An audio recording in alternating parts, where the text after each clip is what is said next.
عندي صالونة لحم بالبربير، قطعتها كذي، فرمته ما لحمته وايد، صره كامله هذه كلها بالذوب هذه، وبصل وفلفل وبقدونس وشبنت وزعتر وبصل اخضر وطماط. نشوف المرحله اللي بعدها. قرن البصل محمر، نزل اللحم، نزلوا اللحم مثل ما تبون، انا على قدي طبعا يجيبون. حمرون اللحم هذه الطريقه، نزل الطماط والفلفل. يكفي صالونه عاديه، بس نزل كميه كبيره هذه. هاي كلها يقول شوفوا كمية المويه هذه كلها من البربير. تنزل عندي بزار مشكل بهارات البيت، فلفل اسود، كمون وجلجلان وملح وبزار مشكل.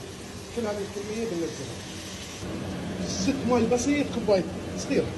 نزل الطماطم هذه وسكر عليها.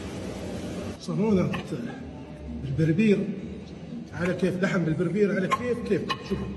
شوفوا شوف معي، فيها بقدونس وشبن وفلفل. طالع ايش يبي لك انت بس؟ ايش يبغي لك؟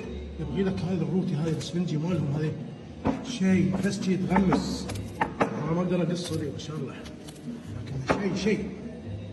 بس الروتي شوف عزيزي، بس شي تغمس وتاخذ من هالبربير وبقابلني.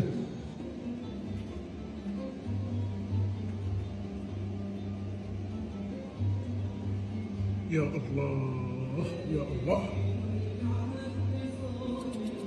شيء